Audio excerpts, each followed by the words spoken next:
weekend, shit hit the fan. There has been another smear job against the Grayzone. Now, this time, the smear is not against Aaron or Max by himself. The smear is heavily coming after Wyatt Reed and Max Blumenthal, but more so Wyatt Reed. And it all started with this Washington Post article by Joseph Men. So you got to see this to believe it. And we'll get into the chitter chatter between Grayzone members as well. It all started with this Washington Post article. News site editors ties to Iran. Russia shows misinformation complexity. So check this out. So this article was written June 2nd this year. Joseph Men. Man, I tell you, they are really desperate for it. Desperate. Now, they did issue a correction. We'll get to that later on because that's connected to something else. So let's start here. See, I'll make it a little bit bigger for you. I want you to be able to read along. Okay. A top editor at an online news site aimed at Americans who worked extensively for Russia's Sputnik also has taken money from Iranian government-owned media, according to newly unearthed documents, a sign of how widening geopolitical alliances are making it harder to identify and trace foreign influence operations. Let's get into it here. Hacked emails and other documents from the Iranian government funded press TV show payments of thousands of dollars to Wyatt Reed, a writer who is now a Washington-based editor for the online publication Grayzone. So let's highlight this part here. Iranian government funded press TV show payments of thousands of dollars to Wyatt Reed. Okay. So the first question that I have for you guys is this. If that is the case and they do have that information, why didn't they show that information in the article?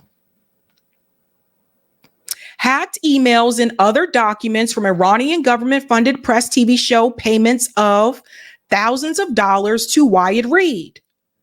How come they did not show any of that email exchange which shows those payments?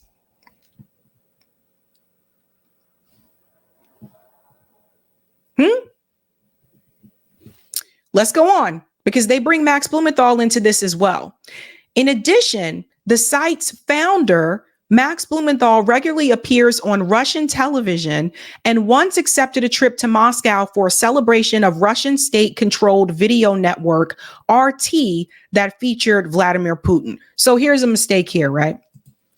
A lot of people have been featured on RT. Chris Hedges had a show on RT. Lee Camp had a show on RT.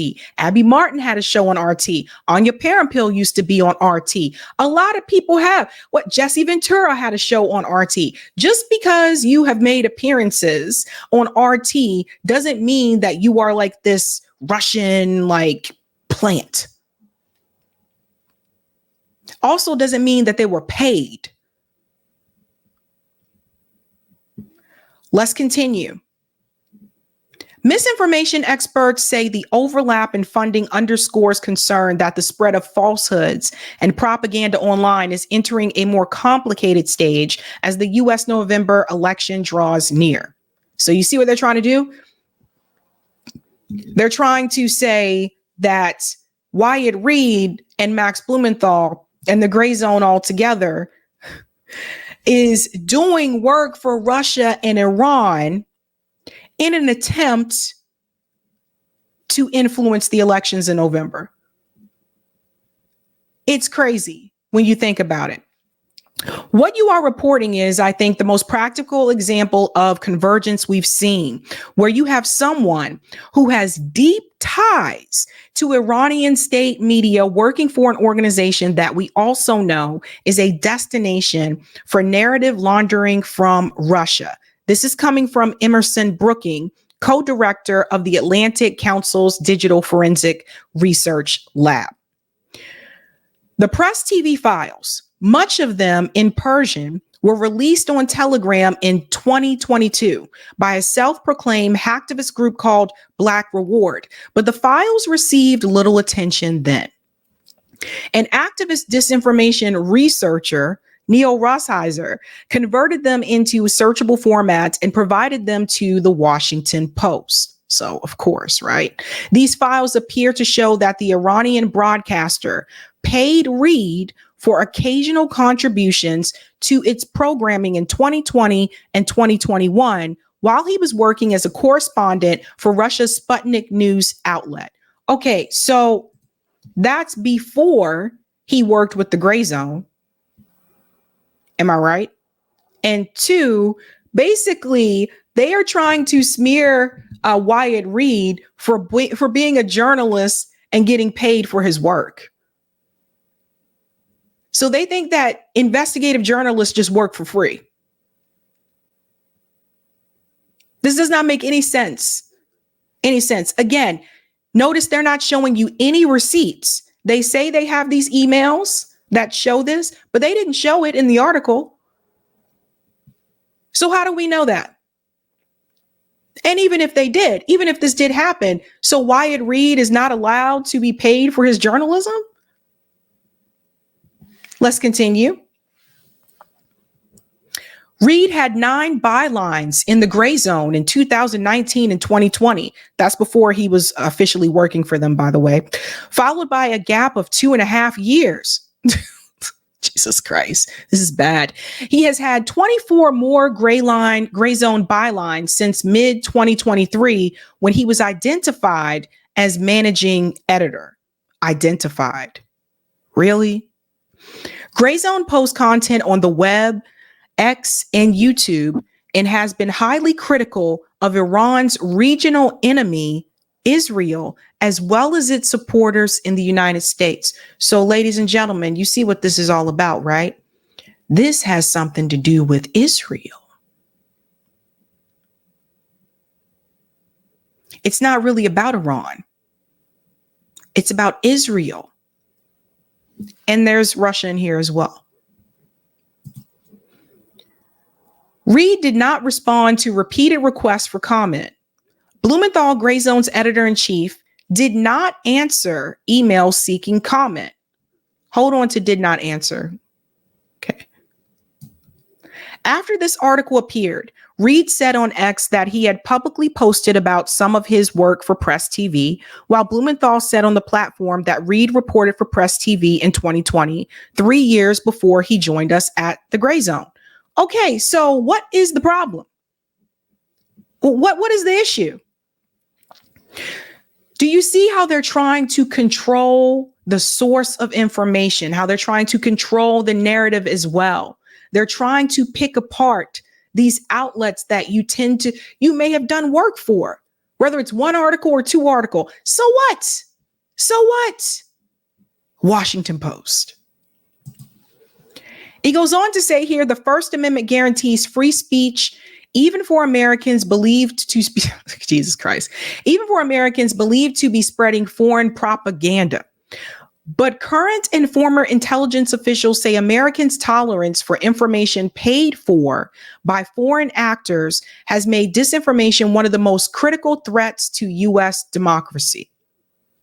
Foreign support for ostensibly independent publication gives other countries deniability for disinformation as well as protection from internet platforms, labeling the output as coming from state-sponsored outlets. So again, look, they're criticizing independent publications. Anything that's not mainstream media, they take issue with because they do not have control over that narrative. It's wild, fam. Reid is not the only Grayzone author to have worked for Russian outlets. Grayzone contributor and London journalist Mohammed Elmazi wrote full-time for Sputnik between 2019 and 2021. He says on his LinkedIn profile, regular Grayzone freelancer Jeremy Lafredo was full-time at RT in the same years, according to his LinkedIn profile. Neither responded to requests for comment. Again, hold on to neither responded for requests to comment. That'll be important. They actually researched LinkedIn profiles. Great journalism there, guys. Woohoo! If it was something that Wyatt Reed did not want people to know, it would not be on his LinkedIn profile. Moving on. The payments to Reed documented in the hacked Press TV documents came before last year when the Iranian outlet was singled out for U.S. sanctions that went beyond the general ban on imports from and exports to Iran that was set by presidential executive order in 1995. But Press TV's parent state-owned Islamic Republic of Iran Broadcasting was specially sanctioned in 2013, which attorneys said automatically barred transactions with subsidiaries without special permission.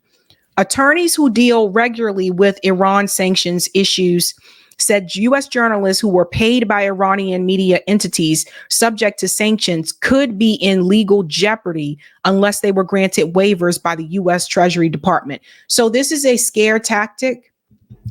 This is an effort for them trying to scare Wyatt Reed and Max Blumenthal. That's what this is. They're trying to, you might be in legal trouble. Oh, yeah, because that always works, right? That scares the bejesus out of people. Let's go on a little bit more here. They bring up Sputnik. Beyond writing hundreds of articles for Sputnik, Reed went to occupied Ukraine as an international observer and the widely condemned post-invasion referendums on whether residents wanted their territories to be annexed by Russia. Okay, didn't Sean Penn go to Ukraine? Didn't Sean Penn go to Ukraine and make an entire documentary about it? So it's okay for Sean Penn to go to Ukraine, but it's not okay for an investigative journalist to go to Ukraine. Let's move on.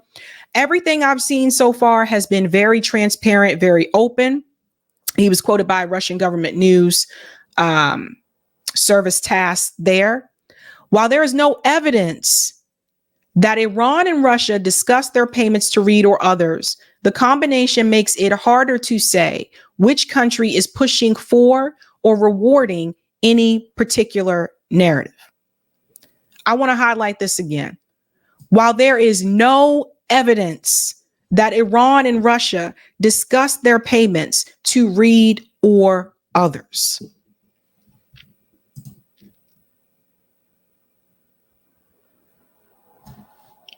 I don't know what else to point out in this article, but it doesn't appear that they have actual facts. This just sounds like one big op-ed.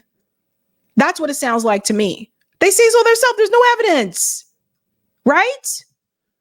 So it goes on to say Russia in the past has paid freelancers who did not know where their salary was coming from. It is increasingly common for social media influencers to boost government-backed themes and content, as well as being boosted themselves for doing so. So again, this article here by Joseph Min is a smear piece about Wyatt Reed and also Max Blumenthal at the Grayzone. We'll come back to that article about the correction that they had to make after they got, brutalized on Twitter.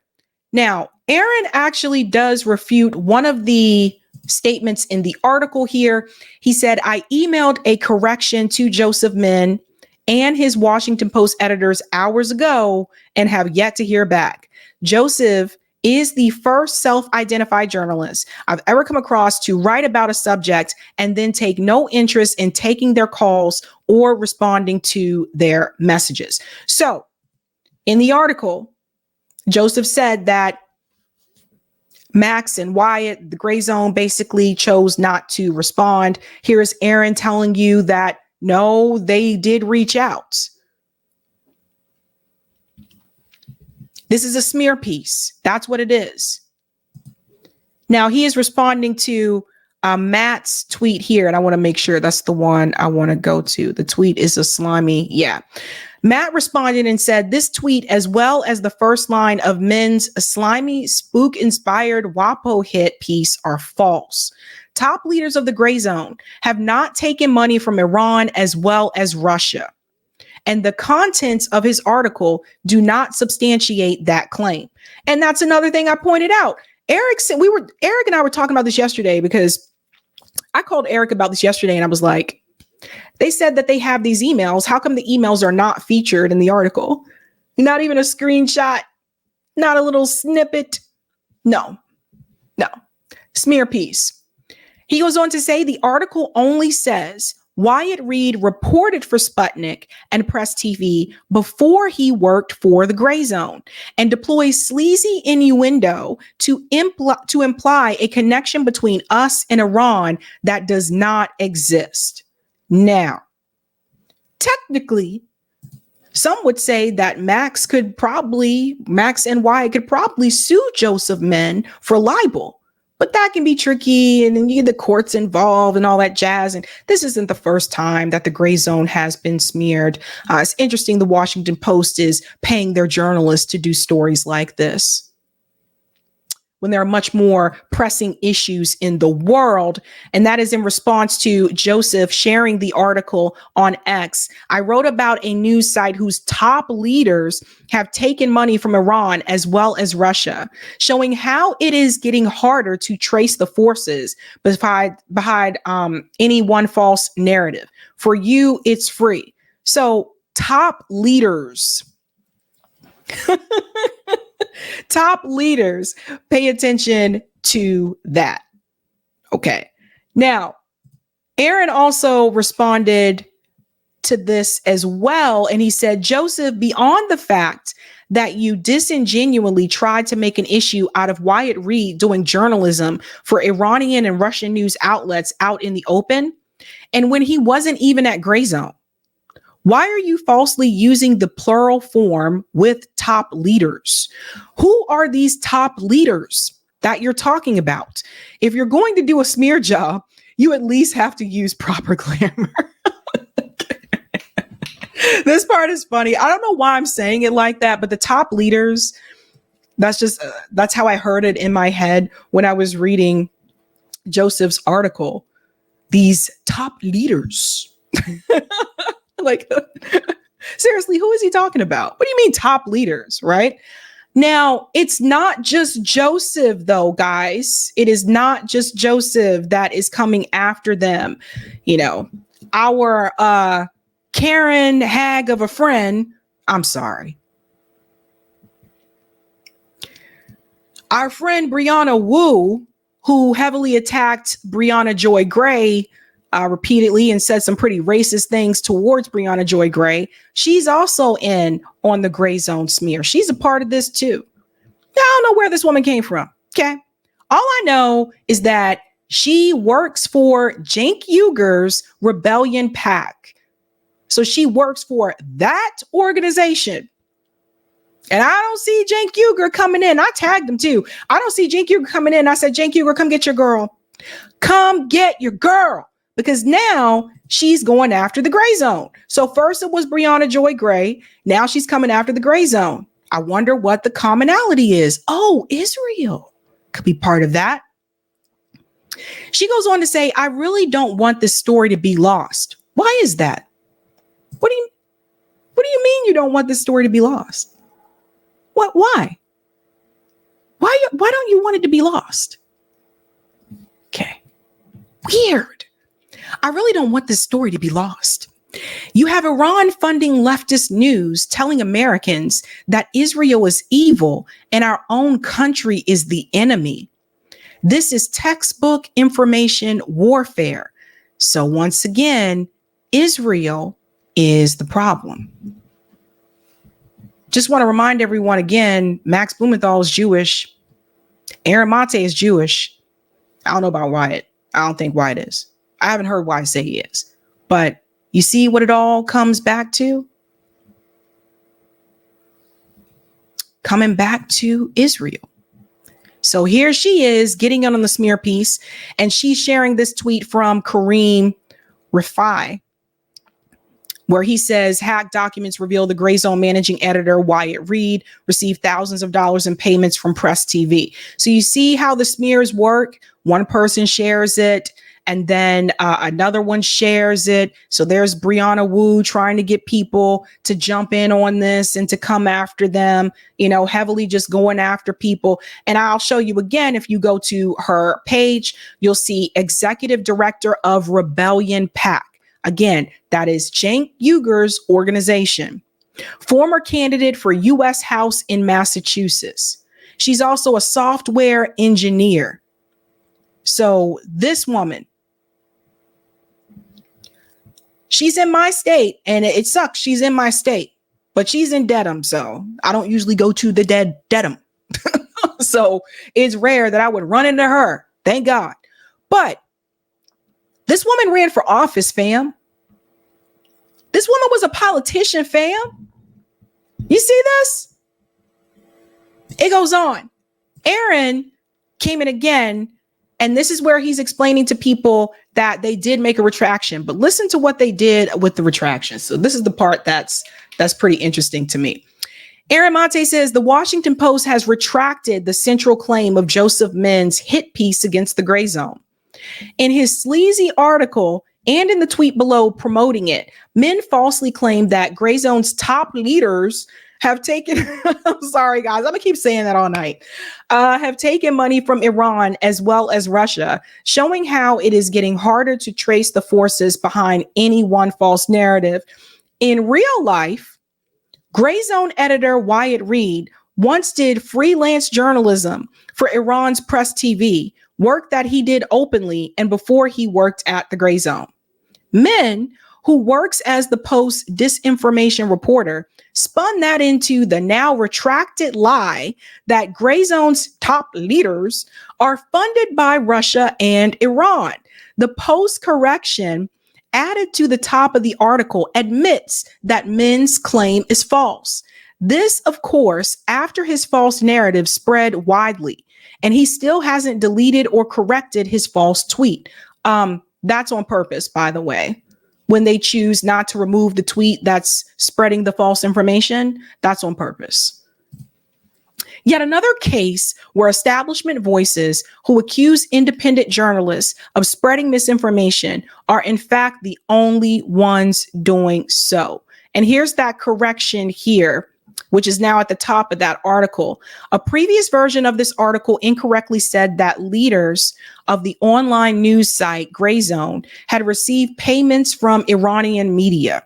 According to recently unearthed documents, the documents show that only one of the site's editors received such payments. The article has been corrected. So he still doesn't make the full correction correctly because he's still saying that one of the journalists received the pay. This is a mess, man. Then Aaron comments on the correction and says the Post correction is still inadequate and false. The correction says that the original article incorrectly said that leaders of the online news site Grayzone had received payments from Iranian media.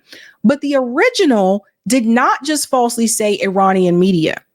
It falsely said that Grayzone leaders have received money from both Russian and Iranian government media outlets. So Min and the Post still have not corrected their lie that we received money from Russia. Imagine writing such a sleazy hit piece that even your correction is false. And that is because, ladies and gentlemen, the entire plan was just to smear the Grayzone. It wasn't about actually attempting to get these facts right. Like I said, if you received email that shows you that there were payments made and you had access to the emails, why didn't you post a screenshot of the emails that show those payments have been made if it was as you said it was?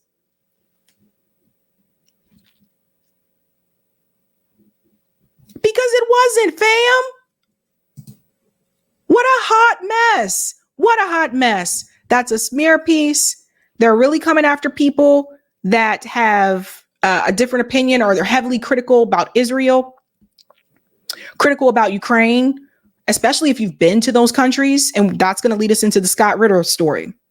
Especially if you've been to those countries, they're heavily coming after those journalists and activists now. Heavily. Top leaders. So I wish them the best, but it is a hot mess. Okay. It is a hot mess out here in these streets. So we're seeing these voices not only just heavily smeared, but heavily attacked. And even when they do retractions, even the retraction is poor.